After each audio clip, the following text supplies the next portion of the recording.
गलद्दानगण्डं मिलद्भृङ्गखण्डं चलच्चारुशुण्डं जगत्त्राणशौण्डं लसद्दन्तकाण्डं विपद्भङ्गचण्डं शिवप्रेमपिण्डं भजे वक्रतुण्डम्।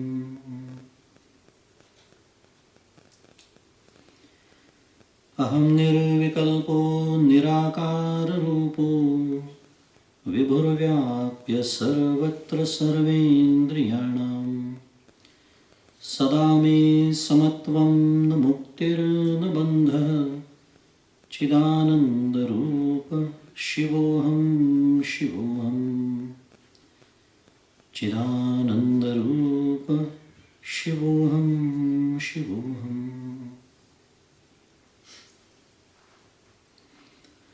गुरुर्ब्रह्मा गुरुर्विष्णुः गुरुर्देवो महेश्वरः गुरुसाक्षात् परं ब्रह्म तस्मै श्री गुरवे नमः।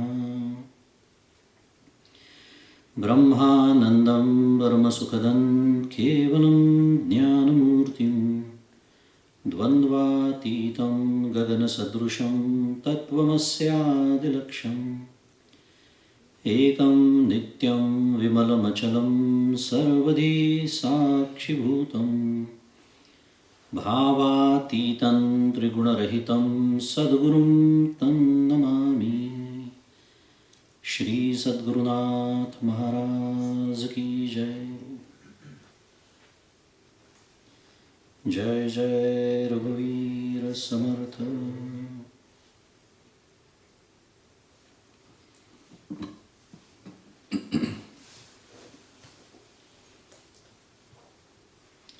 माझे सद्गुरू परमपूज्य डॉक्टर श्री कृष्ण दत्तात्रय देशमुख उपाख्य डॉक्टर काका यांच्या श्रीचरणी शिरसाष्टांग वंदन करतो। परमपूज्य मंदाताई गंधे यांच्या चरणी शिरसाष्टांग वंदन। तुम्ही श्रोते जगदीश मूर्ती तेथे माझी व्युत्पत्ती किती बुद्धिहीन अल्पमती सलगी करीतो श्रीराम। तुम्हा सर्वांना सप्रेम अभिवादन।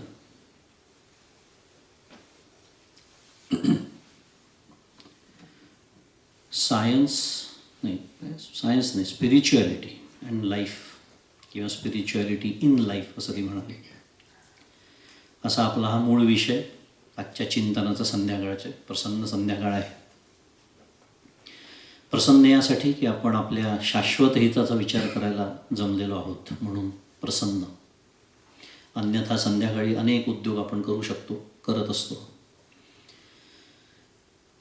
प्रसन्न संध्याकाळ तर स्पिरिच्युअलिटी इन लाईफ असा हा मूळ इंग्लिश विषय ठेवला होता, पण माझ्या भाग्याने ते सगळेच मराठी असल्यामुळे आपण अध्यात्म आणि जीवन असं त्याचं ताबडतोब भाषांतर करून घेतलं। नव्हे खरं आधी भाषांतर केलं होतं। मूळ विषय अध्यात्म आणि जीवन हाच आहे। कारण गमतीने मी म्हणालो मगाशी कोणाला तरी की मला त्या भाषेशी कुस्त्या खेळाव्या लागणार नाहीत। त्या भाषेचा दोष नाही आहे त्याच्यामध्ये, त्या संकल्पना त्या भाषेमध्ये नाहीत, त्या संकल्पना त्या संस्कृतीमध्ये नाहीत आणि म्हणून त्याला ते शब्द नाही आहेत। आणि मग जे शब्द वापरले जातात it is a compromise at the best. उदाहरणार्थ आनंदाला ब्लिस म्हणतात ते, आनंद इज नॉट ब्लिस। आत्म्याला ते सोल म्हणतात, आत्मा is not soul. Infinity foundation तुम्हाला माहिती असेल, त्यांनी आत्ता एक पुस्तक प्रकाशित केलं आहे संस्कृत नॉन ट्रान्सलेटेबल्स नावाचं, बघून घ्या, फार सुंदर पुस्तक आहे। They have made a very good argument in that book की हे जे मी सगळं सांगतो आहे हे शब्द योग्य कसे नाही, धर्म म्हणजे रिलिजन नव्हे उदाहरणार्थ। असो, थोडंसं बोललो कारण आधी इंग्लिशमध्ये होतं, आता पण मराठीत बोलतो आहे, त्यामुळे हे आपल्याला काही करण्याची गरज नाही। त्यामुळे अध्यात्म आणि जीवन गंभीर विषय हे मला तुमच्या चेहऱ्यावरूनच दिसत आहे। एवढे गंभीर चेहरे झालेले आहेत, काही आवश्यकता नाही तुम्हाला सांगतो। कालही मी बोललो होतो की हा आनंदाकडचा प्रवास आहे आणि तो आनंदानेच करायचा आहे आपल्याला। हे मगाशी त्यांनी उल्लेख केलाच, आनंदाचे तत्त्वज्ञान असं आम्ही तो मालिकेचं नाव ठेवलं आहे बरं का, बृहन महाराष्ट्र मंडळाच्या. पण त्या मालिकेच्या पहिल्या सत्रात मी सांगितलं होतं की हा शब्दच चुकीचा आहे मुळामध्ये. कारण तत्त्वज्ञान हे आनंदाचंच असतं, पण हे कळत नाही आणि मग आपले चेहरे गंभीर होतात. आणि तत्त्वज्ञान, प्रवचन असे शब्द ऐकले की लोक येतच नाहीत. त्यामुळे जे आले त्यांचं सर्वप्रथम अभिनंदन की तुम्ही न घाबरता आलेले आहात. त्यामुळे आपण छान समजून घेऊया. आपण हळूहळू, मी असं हे सगळं का म्हणतो हे कदाचित तुम्हाला जर याची पूर्ण कल्पना नसेल तर नाही कळणार, पण आपण तेच समजून घेण्यासाठी आज आपण इथे जमलेलो आहोत आजच्या संध्याकाळी. तर अध्यात्म आणि जीवन, पुन्हा जसं मी मगाशी ते आनंदाचे तत्त्वज्ञान शब्दासारखंच आहे की अध्यात्म म्हणजे काय, मग जीवन आपण ज्याला आपण आपापली व्याख्या आहेत. जीवन म्हणजे काय, साध्या भाषेत त्याला संसार म्हणूया, प्रपंच म्हणूया. मग ह्या दोन वेगळ्या गोष्टी आहेत. मग ते असतील तर त्या दोनचा एकमेकांशी संबंध काय आहे, का ते एकच आहे, हे सगळं आपल्याला आता हळूहळू पुढच्या उर्वरित वेळेमध्ये आपल्याला समजून घ्यायचं आहे. परमार्थशास्त्राचा जो उद्देश आहे तो पहिले आपण ऐकूया, कारण त्यांनी काय होते, दिशा निश्चित होऊन जाते. परमार्थ कशासाठी, काय सांगितलं आहे. कारण जसं आता if you talk about fundamental science, रसायनशास्त्र आहे, भौतिकशास्त्र आहे, या सगळ्या कुठल्याही शास्त्राच्या जो तुम्ही व्याख्या बघाल तर व्याख्या केलेल्या असतात. What is the goal of this science. मग ते फंडामेंटल सायन्स असो की अप्लाइड सायन्स असो, सिमिलरली अगदी परमार्थ हे काय आहे, शास्त्र आहे. मी मगाशी वचना शब्द वापरतोय, परमार्थशास्त्र. अर्ध्या श्लोकामध्ये ते सांगितलेलं आहे खरं, आणि त्या श्लोकातच त्याचा उल्लेख आहे. श्लोकार्धेन प्रवक्ष्यामी यदुक्तम ग्रंथकोटिभिः ब्रह्मसत्यम जगन्मिथ्या जीवो ब्रह्मैव नापरः. हा उद्देश आहे. दिस इज द गोल. काय, श्लोकार्धेनं प्रवक्ष्यामी, अर्ध्या श्लोकात सांगतो. काय सांगतो की जे कोट्यावधी ग्रंथांमध्ये तेच सांगितलं, यदुक्तम ग्रंथकोटिभिः. कोणताही ग्रंथ म्हणा तुम्ही अध्यात्मातला, परमार्थातला, काय सांगितलं मग अंतिम निष्कर्ष या सगळ्याचा काय, अंतिम निष्कर्ष, द फायनल कन्क्ल्युजन, ब्रह्मसत्यम जगन्मिथ्या. आणि सगळ्यात महत्त्वाचं, जीवो ब्रह्मैव नापरः. आता हे थोडंसं कठीण झालं, संस्कृत आहे एक तर, आणि थोडंसं अजून आता हे शास्त्रीय मांडणी झाली. अगदी साध्या वाक्यात सांगतो आपल्या सर्वांसाठी, आपण सर्वजण काय आहोत, प्रापंचिक आहोत. तिथे कोणीही संन्यासी नाही, म्हणजे निरंतरा दिसत नाही भगवे कपडे घातलेला. आपण ज्याला व्यावहारिक दृष्टीने संन्यासी म्हणतो, पारमार्थिक दृष्टीने संन्यासी असतीलही ती व्याख्या ज्ञानेश्वर महाराजांनी करून ठेवलेली आहे. फार सुंदर व्याख्या आहे ती. मी आणि माझे ऐसी आठवण विसरले जे याचे अंतःकरण, तोची संन्यासी जाण निरंतर. असे असतील कोणी भाग्यवान इथे, तो सोडून देऊ आपण विषय, पण आपल्या साध्या भाषेत बोलूया. आपलं स्वरूप जे आहे, ज्याला सच्चित आनंद असं म्हणतात, हळूहळू आपण ते समजून घेणारच आहोत. पण त्या आनंदाची प्राप्ती करून घेणं, आता लक्षपूर्वक आहे का, मी 3 वाक्य तुम्हाला सांगणार आहे. परमार्थशास्त्रामधून काय मिळवायचं असतं, या 3च्या पलीकडे काहीही मिळवायचं नसतं. हे मिळवायचं म्हणजे इतर काहीही मिळवायचं नाही, हे अनस्यूत आहे त्याच्यामध्ये. म्हणून मला लक्षपूर्वक आहे का, आपलं जे स्वरूप आहे आनंद, त्याची प्राप्ती करून घेणे, त्या आनंदामध्ये जीवन व्यतीत करणे, आणि तिसरं, त्याच आनंदामध्ये हा देह आणि हे जग एक दिवस आनंदाने सोडून देणे. खूप मोठा, इट्स अ माउथफुल याला म्हणतात, राईट. कारण जग तर सोडावंच लागतं सगळ्यांनाच एक ना एक दिवस, पण ते सोडावं लागतं. मी काय म्हणालो, आनंदाने हे जग सोडून देणे. ह्याच्या पलीकडे परमार्थशास्त्रातून काहीच मिळवायचं नसतं. आणि हे सोडून जर आपण दुसऱ्या कुठल्या कारणाने परमार्थाकडे वळत असू, अध्यात्माकडे वळत असू, कोणाला शरण जात असू, कोणाची पूजा करत असू, तर मुळातच सगळं चुकलेलं आहे. आणि त्याला म्हणतात सकामता. आणि मग इकॉनॉमिक्सचा नियम आहे, जशी मागणी तसा पुरवठा. जी मागणी आहे ते पुरवठा करणारे पण निर्माण होतात. त्याला परमार्थशास्त्रातली भेसळ असं म्हणतात. सोडून द्या, आपला आत्ताच्या चिंतनाचा तो विषय नाही. तर हा उद्देश आहे, बरोबर आहे. सगळ्यांना मी म्हणून म्हटलं सुरुवातीला, let's get on the same page. आता इंग्लिश विषय होता, मध्ये मध्ये आता इंग्लिश वाक्य शब्द मराठीत म्हणतो मी त्याला, ती येणारच आहे. पण ह्या सगळ्यासाठी ना धर्म जीवन अत्यंत महत्त्वाचं आहे, कारण धर्म जीवन हा त्याचा पाया आहे. परमार्थशास्त्राचा पाया काय आहे? धर्मजीवन. अध्यात्मशास्त्राचा पाया काय आहे? धर्मजीवन. आता होतं काय आपलं थोडंसं, की धर्म शब्द ऐकला की अनेकांना ॲलर्जी होते. हे काही भाग्यवान असतात जसे विश्व हिंदू परिषदेचे कार्य करणारे, त्यांचं सोडून देऊ आपण. पण इतरांना अनेक जण धर्म शब्द म्हणजे असं अंगावर पाल पडल्यावर माणूस कसा करेल? धर्म, अरे बापरे. त्याचं कारण आहे, धर्माबद्दल प्रचंड गैरसमज आहेत. प्रचंड गैरसमज आहे. धर्म जीवन हा जो पाया नसेल तर अध्यात्मशास्त्राची इमारत उभीच राहू शकत नाही. मग त्याच्याकडे धर्माची व्याख्या पहिले समजून घ्यावी लागते, कारण आपल्याला जो वाटतो तो धर्म नव्हे. काय व्याख्या धर्माची? अतिशय सुंदर व्याख्या आहे. म्हणून सांगतो, खूप छान छान मुद्दे येणार आहेत, अगदी लक्षपूर्वक आहे का. धर्म म्हणजे व्यष्टी, समष्टी, सृष्टी आणि परमेष्टी यातला जो सुसंवाद आहे, यातला जो perfect harmony, the balance amongst this 4 factors, याला धर्म असं म्हणतात. आता तुम्हाला कळलं असं मी सुरुवातीला का म्हणालो, धर्म म्हणजे रिलिजन नव्हे. हे जे सगळे ॲब्राहमिक रिलिजन्स आहेत ना, 3 प्रमुख जे आहेत, दोज आर रिअली रिलिजन्स. कारण ॲब्राहमिकच नाव आहे त्यांचं, त्याच्यातच सगळं काही आलं, that is a common factor. पण हिंदू, ज्याला आर्य सनातन वैदिक हिंदू धर्म असं म्हणतात, त्याची धारणा जी आहे, त्याची जी व्याख्या जी आहे, पुन्हा एकदा सांगतो, व्यष्टी, थोडं कठीण झाले असतील शब्द. व्यष्टी याचा अर्थ एक व्यक्ती, जे तुम्ही आम्ही सगळेजण, इंडिव्हिज्युअल व्यष्टी. दुसरं काय सांगितलं मी? समष्टी. समष्टी म्हणजे all of us together, society, समाज. तिसरं सृष्टी म्हणजे नेचर, निसर्ग. आणि चौथं परमेष्टी. परमेष्टी म्हणजे परमात्मा, भगवंत, आपण ज्याला देव म्हणतो, इत्यादी इत्यादी. या सगळ्यांचा एकत्र जो सुंदरपैकी समतोल असलेलं आयुष्य म्हणजे धार्मिक आयुष्य, किंवा त्याचे जे काही नियम आहे त्या नियमाने बद्ध असलेलं जीवन म्हणजे धार्मिक जीवन. काय सुंदर व्याख्या पहा. आता मला सांगा, ह्या व्याख्येला कोणाचा विरोध असण्याची शक्यता आहे का? Any same person in the world, whether he is a Hindu or not, whether is a Indian or not, what is a problem? म्हणजे आमच्या धर्माचा जर मॅनिफेस्टो बघायचा असेल तर ज्ञानेश्वर महाराजांचं पसायदान वाचा.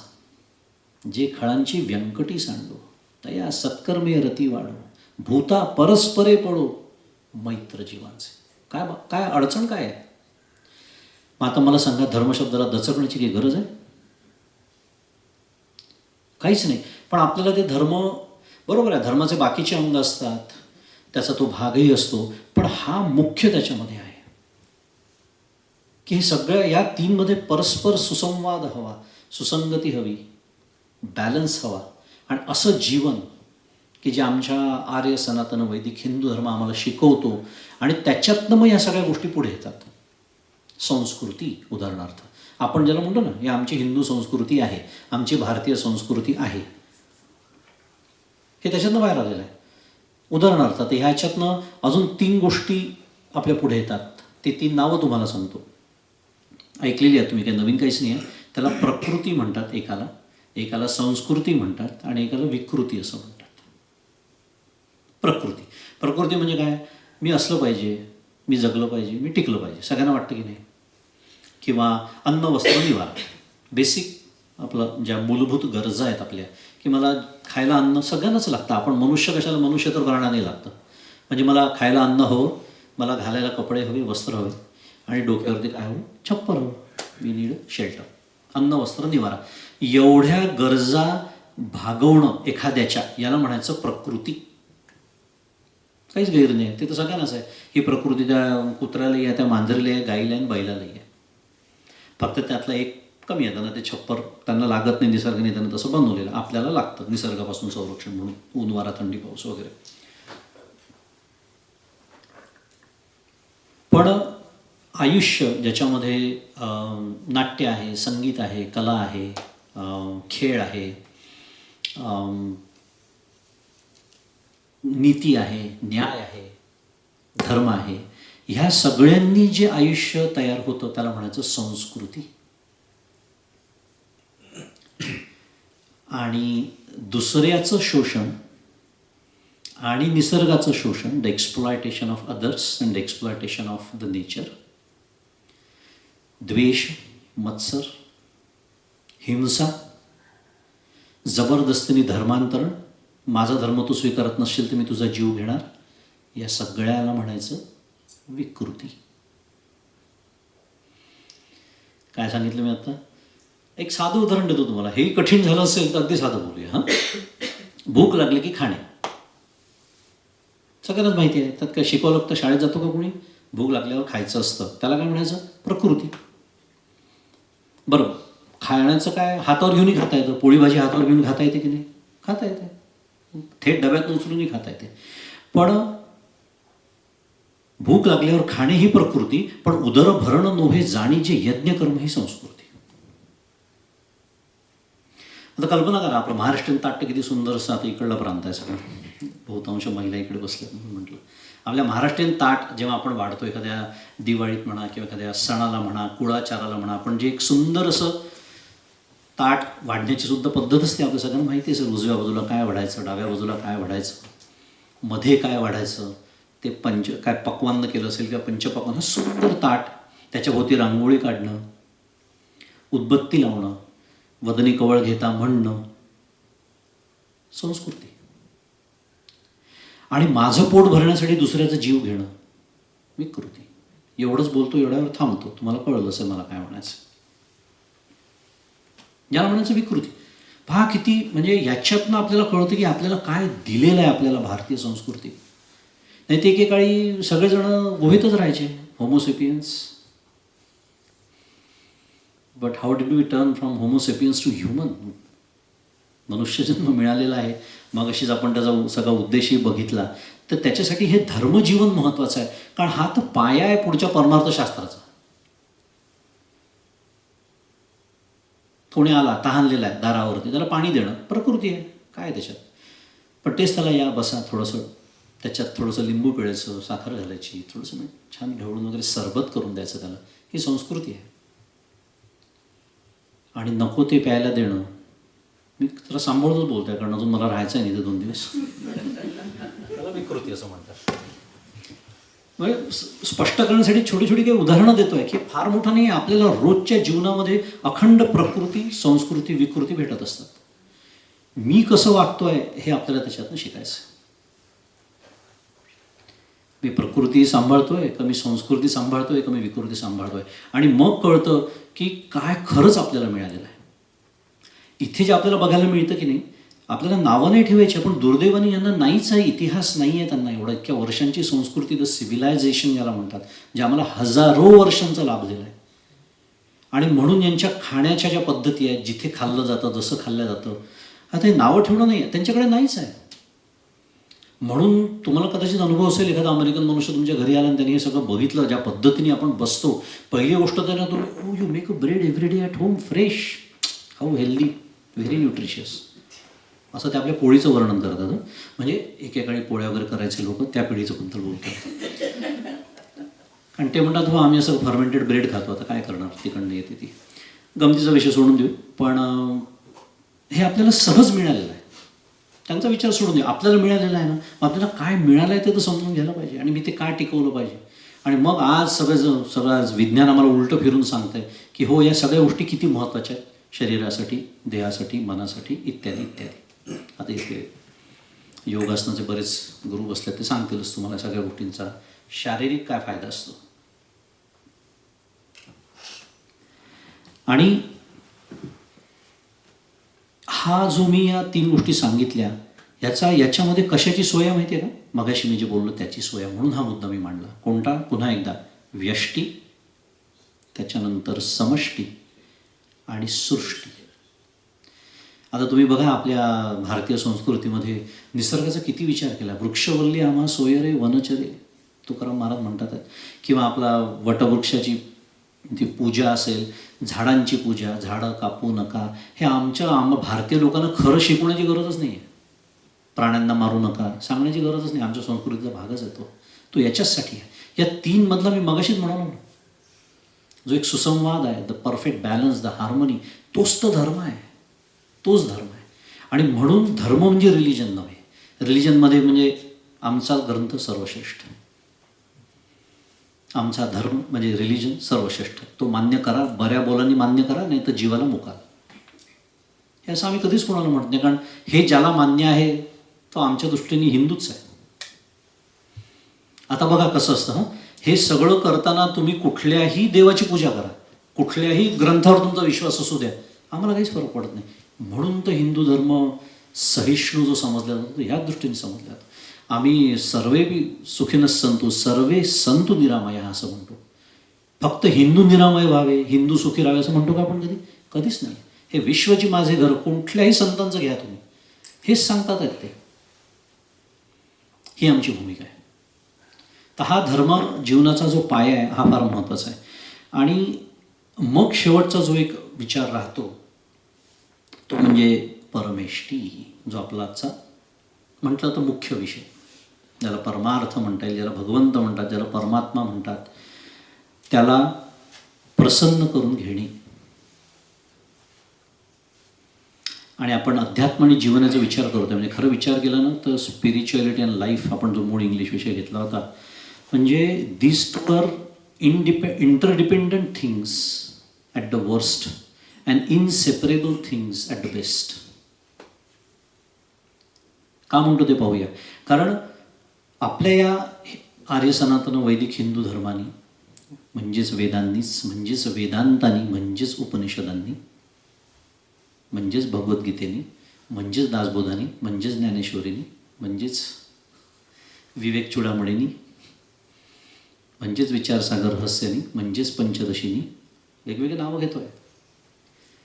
ह्या सगळ्यांनी आपल्याला एक काय म्हणूया त्याला, या परमार्थाची एक सिस्टीम बसवून दिली. सिस्टीम, प्रणाली, प्रक्रिया, सिस्टीम. आता काय होतं की ज्यांना परमार्थाबद्दल काहीच माहिती नसतं, जे आपण काय म्हणूया त्याला नास्तिक असे काही लोक असतात, किंवा ज्यांना काही घेणं देणं नसतं परमार्थाशी, त्यांना हे समजूच शकत नाही. त्यांना काय वाटतं माहिती आहे का, परमार्थ म्हणजे काय? परमार्थ म्हणजे हा बहुतेक असे जे खूप श्रीमंत लोक असतात, त्यांना काही काम नाही केलं तरी पोट भरण्याची त्यांची सोय असते. मग अशा लोकांनी बसून काहीतरी केलेला हा एक कल्पना विलास असेल असं वाटतं काही जणांना. काही जणांना असं वाटतं की जे अपयशी असतात, ज्यांना आयुष्यात दुसरं काही करणं जमलेलंच नाही आहे, जे दुःखी असतात, अशा लोकांचा हा उद्योग आहे परमार्थ म्हणजे. तिसऱ्यांना वाटतं जे रिकामचोट असतात, म्हणजे आजी आजोबा. मी थोडं गमतीने बोलतोय, सांगणं हे चालू आहे. आपल्याकडे काय समज आहे, दासबोध ज्ञानेश्वरी कोणी वाचायची असते, आजीने किंवा आजोबांनी. का? कारण आता आयुष्यात करण्यासारखं काही उरलंच नाही ना त्यांच्या. एक तर ते, आणि आमच्या दिवशी आयुष्यात ढवळढवळ करू नका, तुमचं आपलं ते बघा, ज्ञानेश्वरी घेऊन बसा कोपऱ्यामध्ये, आमचं काही म्हणणं नाही. म्हणजे जे ग्रंथ आम्हाला जीवनाचं तत्त्वज्ञान शिकवतात ते आम्ही जीवन संपल्यावर वाचायला बसतो, आणि त्याच्यात तेव्हा किती कळतं हा अजून एक वेगळाच मुद्दा आहे. मुद्दा असा की असे लोकांचे गैरसमज परमार्थाबद्दल असतात. एक उदाहरण तुम्हाला सांगतो, थोडंसं खूप शास्त्र बोललं की कठीण होतं. एक मनुष्य होता, कथा सांगतो म्हणजे थोडंसं बरं वाटतं जरा. आता संध्याकाळचे 4 वाजले, किती वाजले मला माहिती नाही. चहा बिहाची सोय केली होती त्यांनी खरं तुमच्या जागा राहण्याची, पण थोडीशी कथा अजून थोडंसं.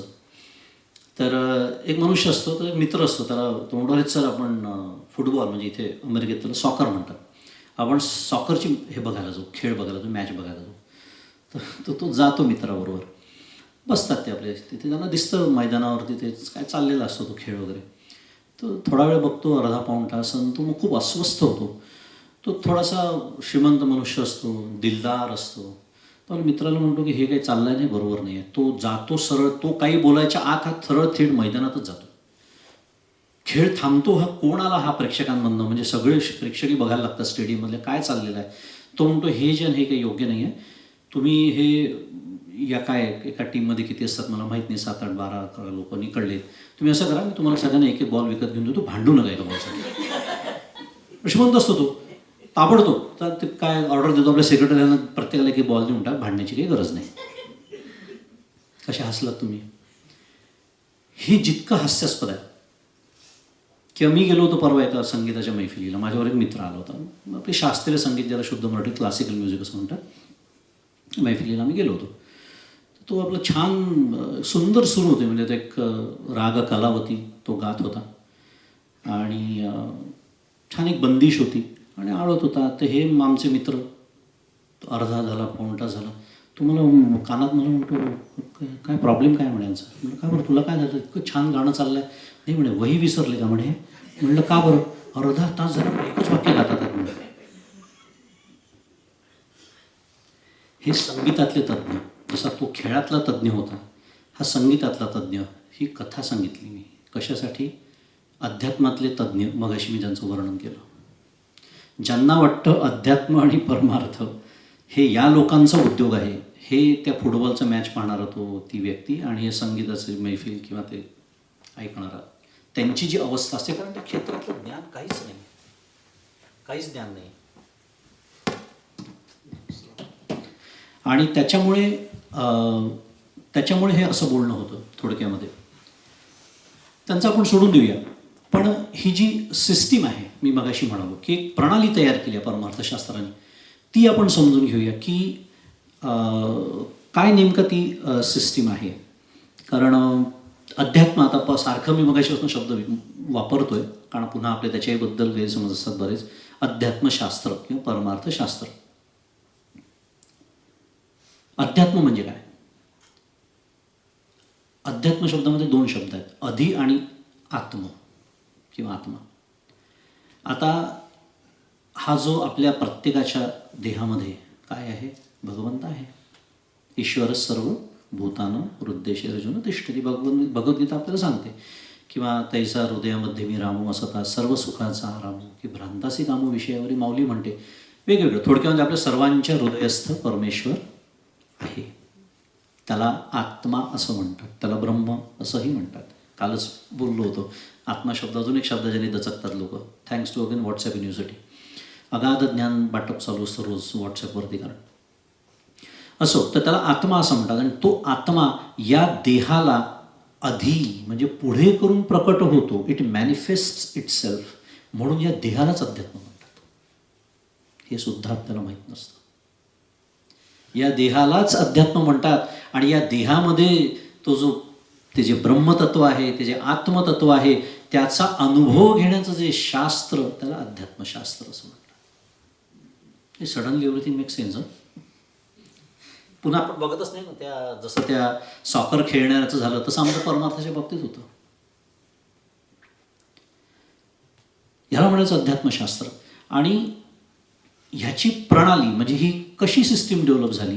कारण शेवटी काय, बऱ्याचशा लोकांची अजून एक फजिती होते परमार्थशास्त्रामध्ये, जे सुरुवातीच्या प्रांतात येतात किंवा बऱ्याच वेळा स्वतःच्या व्यवहारातल्या सवयी घेऊन परमार्थ प्रांतामध्ये शिरतात.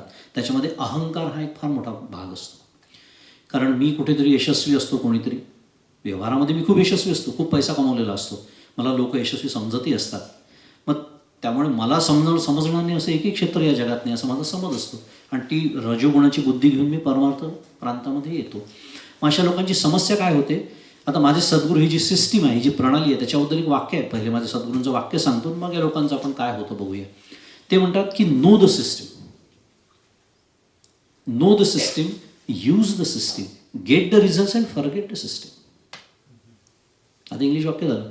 हे विवेक चूडामणीमध्ये आद्य शंकराचार्य हेच सांगतात आहे. ते म्हणतात आहे की अविज्ञाते परेतत्वे शास्त्राधीतिस्तु निष्फला, विज्ञातेपि परेतत्वे शास्त्राधीतिस्तु निष्फला. त्याचा अर्थ असा आहे, आचार्य म्हणतात आहेत की जर मला हे सगळं केल्यानंतर ज्ञान झालं नाही, आत्मज्ञान झालं नाही, भगवंताची प्राप्ती झाली नाही, तर हे शास्त्र विफल आहे. आणि हे म्हणून अविज्ञाते परेतत्वे. पण विज्ञातेपि परेतत्वे म्हणजे ज्ञान झाल्यानंतर सुद्धा ते आता ते विफल, म्हणजे माझ्या दृष्टीने त्याचं काहीच काम नाही आहे. म्हणजे ते शास्त्र मागे पडायला पाहिजे, नाही तर ते शास्त्र डोक्यावर बसतं, मग त्याचा ब्रह्मराक्षस तयार होतो. माझा मुद्दा हा सुरू होता, इफ दिस इज द केस, म्हणजे आपल्याला फक्त ती सिस्टीम वापरायची आणि ती सिस्टीम मला जे देते ते मिळवायचं आहे, जे आपण सुरुवातीलाच बोललो, आनंद, ते घ्यायचं आणि सिस्टीम विसरून जायची आहे. पण हे लोक जेव्हा परमार्थ प्रांतात येतात, they start questioning the system itself. आणि आपल्याकडे आधीच आयुष्यामध्ये वेळ किती आहे? किती कमी वेळ आपल्याकडे. त्यात किती वेळ आपण परमार्थाला देतो? त्याच्यात जर मी ठरवलं की यूट्यूबवरचे इन्फायनाईट व्हिडिओज मी ऐकणार आणि पाहणार, जेवढे ग्रंथ असतील तेवढे सगळे मी वाचणार, सर्व संतांचं काय म्हणणं आहे ते समजून घेणार, त्याच्याहून हुशार असेल तर सगळे धर्म काय सांगतात ते पण समजून घेणार, आणि मग मी ठरवणार मला काय करायचं आहे. त्याला काय म्हणायचं? गुड लक. कारण ज्याला असं वाटतं की मी 10,000 वर्ष जगणार आहे त्यांनी करावं हे सगळं, काही हरकत नाही, नो प्रॉब्लेम. आणि ज्याला वाटतं की नाही बा माझ्याकडे मुळातच वेळ कमी आहे आणि मला सगळं करण्याची गरज नाही, कारण माझी श्रद्धा आहे, माझी श्रद्धा भगवंतावरती आहे, ज्यांनी भगवद्गीतेत सगळं सांगितलेलं आहे, उपनिषदांमध्ये सांगितलेलं आहे, आणि तेच आमच्या संतांनी साध्या भाषेत अजून सांगितलेलं आहे. हे संत इतके निस्वार्थी की त्यांना या समाजाकडून काहीही नको. आमच्या ज्ञानेश्वर महाराजांनी समाधी घेतली, ती पण कुठे घेतली? जमिनीच्या खाली, वृक्षाच्या तिथे. ती सुद्धा जागा समाजाची अडवलेली नाही. कुठलेही त्यांच्या नावावरती धर्मशाळा, मठ, भूखंड त्यांच्या नावाने लोकांनी केले, त्यांच्या नावाने काहीच नाही आहे. अरे ते 4 भावंड जगली, ती सुद्धा कोणाच्या तरी घराच्या ओसरीमध्ये झोपायची हो, पण त्यांनी ज्ञानेश्वरी दिली समाजाला. असे संत जे इतके निस्वार्थी असतात त्यांच्यावर श्रद्धा ठेवायला काहीच हरकत नाही आम्हाला, कारण ते माझ्या हिताचंच सांगणार आहे. पण हे जेव्हा मान्य होत नाही आणि स्वतःचे अहंकार घेऊन या प्रांतात लोक शिरतात, जे माझे सद्गुरू म्हणतात स्वतःच्या बुद्धीच्या गाढवावर बसून ते येतात, त्यांची फार फजिती होते. आता ही जी सिस्टीम मी म्हणालो, हे अध्यात्मशास्त्र म्हणालो, त्याच्याबद्दल आपण थोडासा विचार करूया. कारण एक तुमच्यासमोर छान विचार ठेवतो, पुन्हा सांगतो, लक्षपूर्वक ऐका, खूप सुंदर विचार आहे. म्हणजे हे किती फंडामेंटल आहे तुम्हाला कळेल की याच्यामध्ये किती काय म्हणतात मूलभूत हा विचार आहे. आता एखादं बाळ आहे समजा जन्माला आलेलं, समजा 8 दिवस 15 दिवस असं वय असलेलं, म्हणजे नुकतंच जन्माला आलेलं बाळ आहे. सगळ्यांनी आपण पाहिलेलं आहे.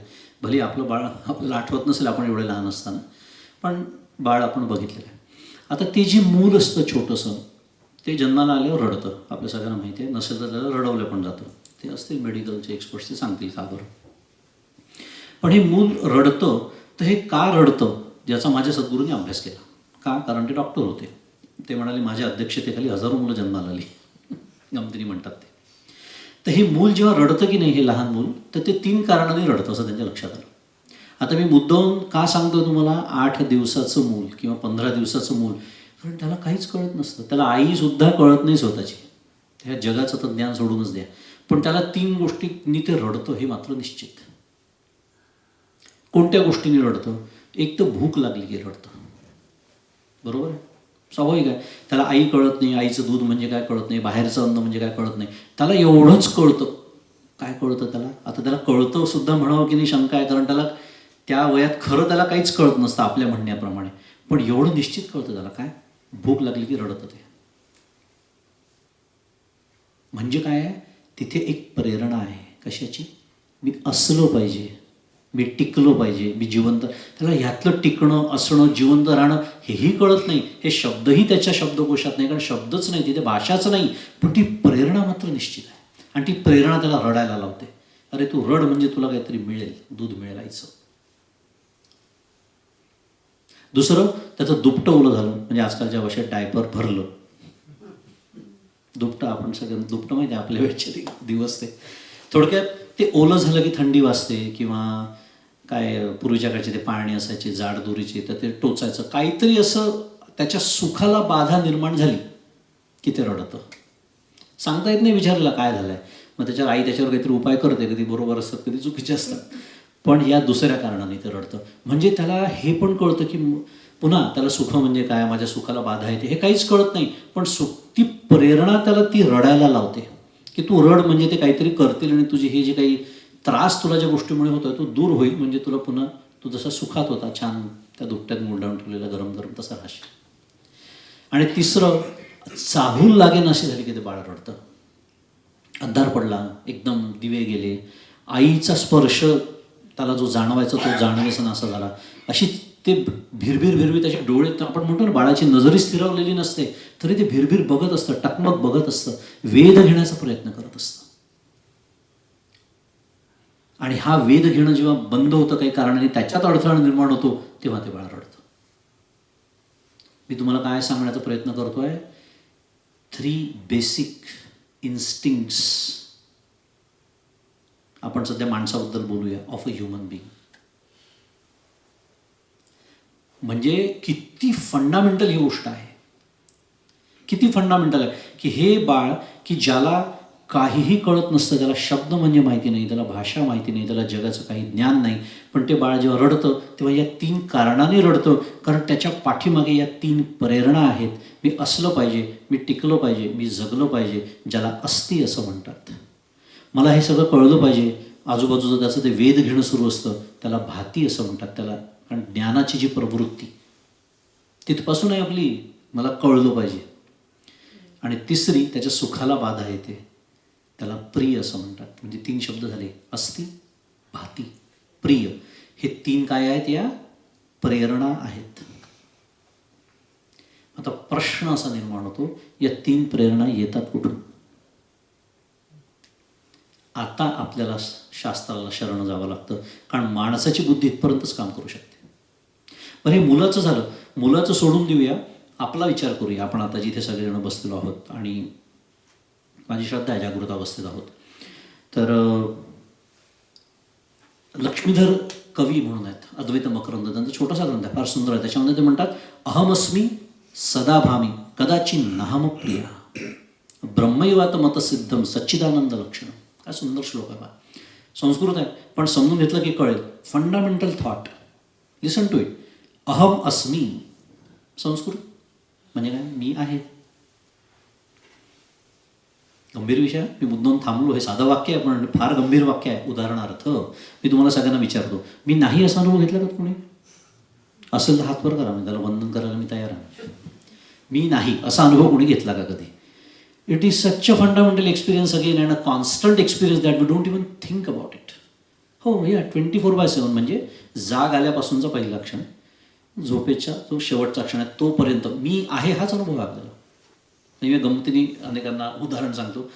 मी शाळेत असताना नागपूरच्या तिथे कोल माइन्स आहेत, कोळशाची खदान, खाण, ती बघायला गेलो होतो. मला अजूनही आठवतं, आम्ही त्या लिफ्टनी 150 फूट खाली उतरलो, जमिनीच्या खाली. आणि तिथे गेलो तर मला सगळं विश्वच दिसलं एकदम. तिथे सगळं ते ट्रेन ट्रॅक होता, त्या मालगाड्या, त्या कोळसा भरून बाहेर येत होता. मग आम्हाला त्यांनी ते टोपी दिली होती घालायला, ती डोक्याला काही लागू नये, त्याच्यावर तो लाईट लावलेला असा सगळं. तेव्हा खूप कौतुक वाटलं होतं ते, शाळेत लहान असताना वगैरे. ते खास बूट असे इथपर्यंत घालायचे. आणि मग त्यांनी आम्हाला आत्ता तो घेऊन गेला, त्यांनी ते सगळं दाखवलं, ते सगळं कोळसाचं कशी असते ती खाण. म्हणजे ते वेगळंच विश्व आहे, तुम्ही पाहिलं नसेल तर. ते ही जमिनीच्या खाली 200 फूट असतं हे सगळं. ते सगळं मी बघितलं आणि ते सगळं त्यांनी दाखवलं. आणि मग एका क्षणी आम्ही थोडी गंमत करायची त्याला वाटली. तो काय म्हणे, आम्ही 7-8 जण होतो, आमचा तो ग्रुप होता. असं आपण गंमत करू म्हणे, तुम्ही सगळेजण इथे उभे राहा म्हणे, आणि लाईट जो होता डोक्यावरचा तो फोकस लाईट तो बंद करा म्हणे. तो बंद केला सगळ्यांनी. आणि मी आयुष्यात पहिल्यांदा अंधार काय आहे ते पाहिलं. म्हणजे मी तुम्हाला चॅलेंज देऊ शकतो आज की तुम्ही अंधार पाहिलेलाच नाही. कारण कल्पना करा, मी उभं होतो, ते खालची जमीन कोळशाची, माझ्या बाजूची भिंत कोळशाची, वरचं छप्पर कोळशाचं, आणि इकडली भिंत कोळशाची. म्हणजे everything was dark black. So there was absolutely no light, not even an ambient light. कारण लाईटच नाही आहे, तो ॲम्बियंट होईल कुठून, रिफ्लेक्ट होईल कुठून.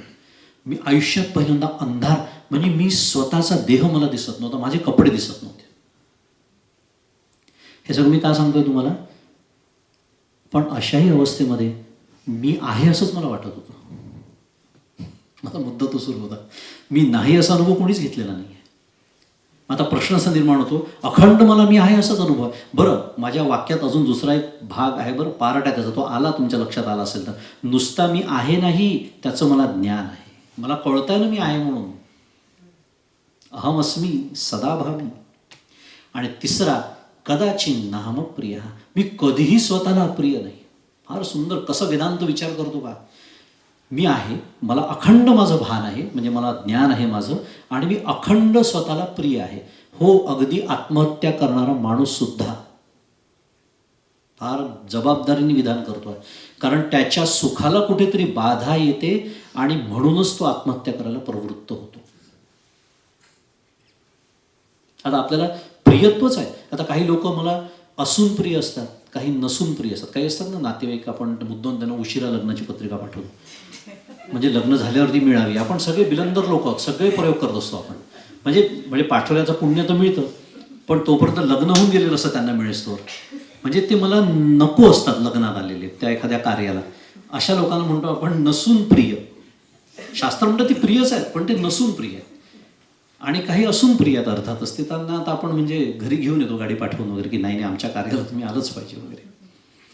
थोडक्यामध्ये प्रियत्व सामान्य आहे. ह्या ज्या पुन्हा I am talking about fundamental basic instincts, की मी आहे, मला अखंड माझं ज्ञान आहे आणि मी अखंड स्वतःला प्रिय आहे. ह्याच्यातूनच बृहदारण्यक उपनिषदाचा अत्यंत सुंदर सिद्धांत पुढे येतो. तो म्हणजे आत्मानस्तु कामाय सर्वं प्रियं भवति. मला आता विषयांतर करायचं नाही आहे, पण मला हे सांगितल्याशिवाय राहत नाही आहे, आणि या दोनचा अत्यंत जवळचा संबंध आहे. आत्मानस्तु कामाय, मला जे जे प्रिय होतं, मला जी जी व्यक्ती प्रिय होते, नवऱ्याला बायको, बायकोला नवरा, आई वडिलांना मुलं, मुलांना आई वडील. कुठलंही नातं घ्या तुम्ही जगातलं, शेजारी पाजारी, ऑफिसमधला बॉस, ऑफिसमधला कोणीही घ्या तुम्ही, हे सगळेजण मला माझ्यासाठी प्रिय असतात, असा अंतिम सिद्धांत वेदांतांनी सांगून ठेवलेला आहे. होय, अगदी म्हणजे देशासाठी रक्षण करणारा जो सैनिक असतो ना, जो बलिदान करतो स्वतःच्या प्राणांचं, ज्याला आपण सगळ्यात मोठं बलिदान समजतो, तो सुद्धा त्याला देशासाठी आपल्या प्राणांचं बलिदान करून आनंद होतो, म्हणूनच तो प्राण देतो. बघा कसा वेदांत विचार करतो. आत्मानस्तु कामाय सर्वं प्रियं भवति. आणि हे मी शेवटचा निष्कर्ष सांगितला, त्याच्या आधी तो मोठी श्रुती आहे, ती मोठी त्याच्यात यादीच दिलेली आहे. असो, तो विषय आत्ता आपला नाही. पण अहमस्मी सदाभामी कदाचिन नाहम प्रिया. मग पुढे काय म्हणतात आहे ते? पुढे असं म्हणतात आहे की अरे, हीच तर लक्षणं त्या ब्रह्मतत्वाची सांगितलेली आहेत. काय? सत, चित, आनंद. आणि माझा अनुभव मला तेच सांगतोय, अहमस्मी सदाभामी कदाचिन नाहम प्रिया. म्हणजे माझा तर्क मला असं सांगतो की मी ते ब्रह्मतत्व मी असलोच पाहिजे. काय सुंदर तर्क मांडलाय बा. हे मी का सांगतोय? कारण मगाशी आपण जे बोललो, काय अस्ति भाती प्रिय, त्या लहान बाळाच्या ज्या प्रेरणा आहे. म्हणून मी म्हणालो, आपलं पण उदाहरण मी तुम्हाला दिलं, पण आपलं सोडून देऊ, कारण आपण आता बाहेरचं जगातलं अनेक प्रकारचं ज्ञान आपल्या डोक्यात कोंबल्या गेलेलं आहे. अनेक गोष्टी आपण योग्य अयोग्य शिकलेलो आहे.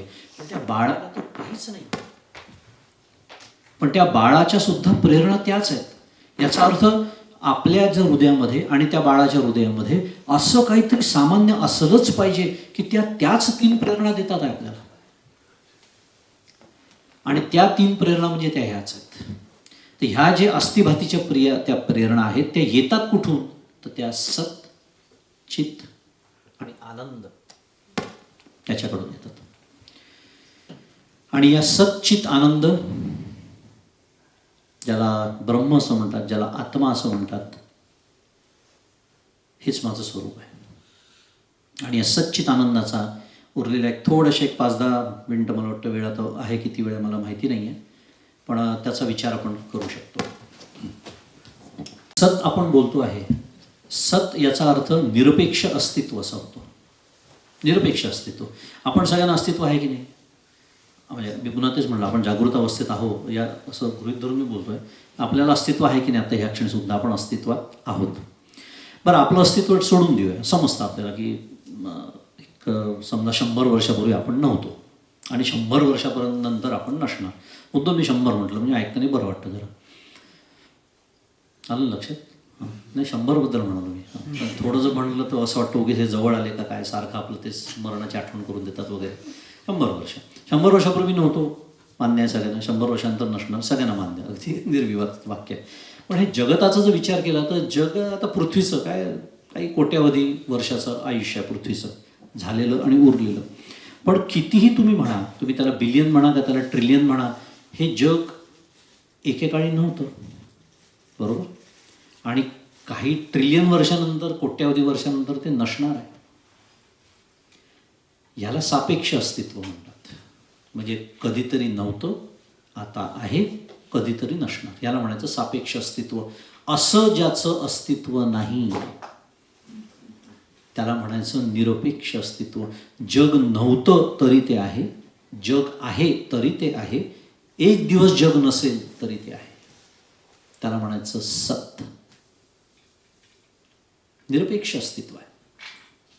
आणि हे जे तत्व आहे ना, ब्रह्म नावाचं तत्व, त्याचं आज आधुनिक जे विज्ञान आहे, the modern science is trying to explore the same, they are trying to reach the same, पण they are not able to. आता अणुबिणू तर फोडून तर कधीच आतमध्ये शिरले, बोझॉन असेल, लेप्टॉन्स आहेत, अनेक, they have found out lot of quantum particles.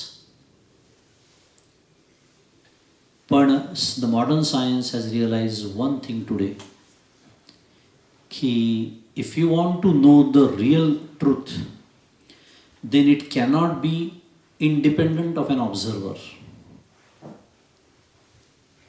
2022 मध्ये, जस्ट 2 वर्षांपूर्वी, नोबेल प्राइज मिळालं फिजिक्सचं. their topic of research was this universe is not locally real, was the conclusion, and they got a Nobel Prize for that. थोडा विज्ञानाचा विषय म्हणून इंग्लिशमध्ये बोलतो. काय म्हटलं मी? Their conclusion was this universe is not locally real. I'll define the local and real for you. Real याचा अर्थ any quantum particle having a definitive properties irrespective of an observer. It's called real. आणि local म्हणजे any given particle is only affected by the surroundings, not something which is at a great larger distance, and especially that influence cannot faster than travel of the speed of light. It cannot travel faster than speed of light. याला म्हणायचं local. या दोन्ही गोष्टी सत्य नाही हे त्यांनी सिद्ध केलं, म्हणून त्यांना नोबेल प्राइज मिळालं. So universe is not locally real. That basically means any given quantum particle, त्याला एन्टँगलमेंट म्हणतात, तुम्ही ऐकलं असेल कधीतरी फिजिक्समध्ये. It can be at a tremendous long distance, म्हणजे तिथून influence, if the influence cannot travel faster than speed of light, how can it affect, how can this particle affect that particle? But it does, they proved it, even at millions of lights year distance apart. That's the local, and the real object is having a definitive property, a physical property. मग ते लोकेशनची property असेल, त्याच्या स्पिनची property असेल, whatever it is independent of an observer, हेही सत्य नाही आहे. म्हणजे माझा सांगण्याचा आत्ता फक्त मुद्दा एवढाच सुरू आहे की आपण जेव्हा त्या ज्ञानाचा विचार करतो, ज्याला चित्त म्हणतात, त्याचाही आपण थोडासा विचार करणार आहोत. पण सत्य याच्यामध्ये म्हणून तुम्ही सांगतोय की हे या जगताचं सत्य काय आहे हे शोधण्याचा आजचं जे आधुनिक विज्ञान प्रयत्न करत आहे, it is failing miserably. Why? Because they are staying separate from the what they are trying to observe. आणि शास्त्राच्या भाषेत त्रिपुटी आहे, ज्ञाता, ज्ञेय आणि त्याचं ज्ञान. And now they are realizing the very damn particle which we are trying to observe is changing its properties because we are observing it. आणि म्हणून त्याचं खरं सत्याचं ज्ञान व्हायचं असेल तर त्याला एकच उपाय आहे, the observer has to become the participator. त्याला शास्त्राच्या वेदांताच्या भाषेत एकरूपत्व असं म्हणतात. त्याला एकरूपत्व असं म्हणतात. आणि तेच हे जे मी म्हणून म्हणालो निरपेक्ष अस्तित्व, सत, सत एव सौम्य इदमग्र आसीत, दुसरी श्रुती आहे. सौम्य त्या शिष्याला सांगतात, अरे सौम्य, एक असं तत्व आहे हे जग नसतानाही आहे. मी आहेची भाषा आहे, होतं नाही म्हणालो मी, कारण होतं, असेल, हे सगळे काल सापेक्ष शब्द हे मनुष्याच्या संकल्पना आहे. आम्ही आमच्या त्या बालसंस्कार वर्गात मुलांना ह्याच पद्धतीने शिकवतो. म्हणलं अरे काळ काय असतो, इथे पृथ्वीवर आहे म्हणून पृथ्वी सदाभोवती फिरते आहे 12 तास, सूर्याभोवती फिरते आहे, झाले 365 दिवस. But if I pick you up like this and put on another planet, 220 काहीतरी अशी मिलियन लाईट इयर्स आपली गॅलेक्सी मिल्की वे गॅलेक्सी पसरलेली आहे. इमॅजिन, काल नावाची संकल्पना माइंड बॉगलिंग आहे सगळं तो. म्हणून मग ते आपल्याला इंटरस्टेलरमध्ये वगैरे बघायला मिळतो की तो परत येतो तेव्हा त्याच्या मुले म्हातारी झालेली असतात आणि तो तरुणच असतो. Time is relative. म्हणून म्हणून ते आहे. कालसापेक्ष शब्द तिथे वापरताच येत नाही. ते आहे. जग आहे तरी ते आहे. जग एक दिवस नसणार आहे तरी ते आहे. सत. त्याचं असणं कशावर अवलंबूनच नाही. म्हणून त्याला म्हणायचं निरपेक्ष अस्तित्व. तसं चित्तमध्ये आपल्याला काय ज्ञानाची सवय आहे. आपण येतात, मी बोलतोय, तुम्हाला ज्ञान होत आहे. कशाने म्हणजे पुन्हा मी जसं म्हणालो की होत आहे, श्रद्धा आहे माझी. तर कशाच्या माध्यमातून होत आहे? कानाच्या माध्यमातून होत आहे, डोळ्यांनी बघून होत आहे, इत्यादी इत्यादी. मग याच्यामध्ये अखंड आपल्याला आयुष्यामध्ये जी ज्ञानाची सवय आहे ती त्रिपुटीयुक्त ज्ञानाचीच आहे. ज्ञाता, ज्ञेय आणि ज्ञान. आहे की नाही? आहे. कारण बरोबर आहे, व्यवहार त्याच्यावर चालतो. व्यवहार चालतो छान, प्रश्नच नाही. वाचून ज्ञान होईल, ऐकून ज्ञान होईल, स्पर्श करून ज्ञान होईल, गंधाने ज्ञान होईल, तर्क करून ज्ञान होईल. पण ज्याला चित्त म्हणतात त्याची व्याख्या काय केलेली आहे? ज्ञातृज्ञेय विहीन नुसदेची जे का ज्ञान. जिथे ज्ञाता पण नाही, आत्ताच्या भाषेमध्ये ऑब्झर्वर अँड इंडिपेंडंट ऑब्झर्वर नाही, ज्ञेय पण नाही. मग आता काय आहे? ज्याला ॲब्सोल्यूट नॉलेज असं म्हणतात. केवळ ज्ञान. ज्ञातृज्ञेय विहीन नुसदेची म्हणजे ॲब्सोल्यूट. त्याला म्हणायचं चित्त. आणि शेवटी आनंद. त्याच्या नावाने तर आनंदी आनंद असतो. कारण आपल्याला असते सुखाची सवय. आपल्याकडे वेळ किती आहे थोडं मला सांगा, म्हणजे मी तो किती स्पष्ट करायचा तो विषय ठरवू शकतो. आहे मध्ये चहा वगैरे घेण्याची आवश्यकता नाही नाही, कारण तोच विषय आपल्या आनंदाचा म्हणून म्हटलं नाही. बरं, आनंद आणि सुख याच्यात थोडासा फरक आहे. बघू, थोडंसं वेळेच्या मर्यादेतच बोलतो, काही घाबरू नका तुम्ही. पण आनंद कशाला म्हणतात? कारण आपल्याला आनंद हा शब्द आपण खूप साध्या अर्थाने वापरतो, शुद्ध मराठीत लाईटली वापरतो. तुम्ही आलात, मला आनंद झाला, असं म्हणतो की नाही आपण कोणालाही. म्हणजे म्हणायचं नसतं पण म्हणावं लागतं. म्हणजे तुम्ही आलात, फार बरं वाटलं, आनंद झाला, असं वगैरे म्हणतो आपण. इतक्या साध्या याच्यापासून आपण आनंद शब्द वापरायला सुरुवात करतो. पण त्याला आनंद म्हणत नाहीत, सुख म्हणतात. कोणी आल्याने आपल्याला सुख होतं. एखादी साध्या भाषेत बोलूया, अनुकूल गोष्ट घडली की सुख होतं. मग माझी प्रिय व्यक्ती आली की सुख, ती दिसली तरी सुख, त्या व्यक्तीचं स्मरण झालं तरी सुख, आणि त्याच्या उलटं झालं की दुःख. आता हा एक छान सुंदर विषय आहे आनंदाचा, काय सुखाचा शोध, वेध आणि बोध. पण तो सगळा आत्ता मला मांडायला इथे वेळ नाही आहे. पण हा जो थोडक्यात बोलतो आता अगदी, हा जो जरतरीचा जो आनंद असतो ना, त्याला सुख म्हणतात. जरतरीचा म्हणजे काय? ही व्यक्ती आली तर सुख, ती व्यक्ती गेली तर सुख, ही नसेल आली तर सुख, माझ्या मुलाला चांगल्या कॉलेजला ॲडमिशन मिळाली तर सुख, मला चांगली बायको मिळाली किंवा चांगला नवरा मिळाला तर सुख, मला प्रमोशन मिळालं तर सुख, माझा बॉस माझ्या मनासारखा वागला तर सुख, मॉडेल एक्स माझ्या ड्रायव्हीवरती उभी असेल तर सुख, शेजाऱ्याचे असेल तर विचारायचं नाही. हा जो जरतरी कार्यक्रम आहे सगळा, ज्याच्यात आपलं आयुष्य गेलं, आता ज्याचं जे काही गेलं असेल 60 वर्ष 70 वर्ष, कोणाचं 40 वर्ष, पण हा जरतरी कार्यक्रम जो आहे ना, त्याला सुख असं म्हणतात. का? कारण असं झालं तर सुख ना.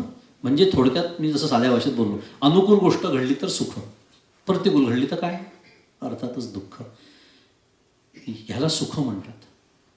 मगाशी आपण व्याख्या काय केली ती? आनंदरूप व्हायचं आहे. त्याला अजून एक शब्द आहे, सुखरूप. सुख म्हणजे सुखी होणं आणि सुखरूप होणं याच्यात खूप फरक आहे. सुखी होण्याचा प्रयत्न तर आपण सगळेजण करतच आलो आहे 60-70 वर्ष, जे काय आपलं आयुष्य असेल. काय करतो आहे आपण? सुखीच होण्याचा प्रयत्न चालू आहे. अखंड धडपड सुखासाठी चालू आहे. That is another fascinating thought by the way. म्हणजे नुसते मनुष्य नाही तर मनुष्य तर प्राणीसुद्धा सुखासाठीच करतात. त्या गाईकडे तुम्ही चारा घेऊन गेला ते जवळ येते तुमच्या, काठी घेऊन गेली तर ती दूर पळते.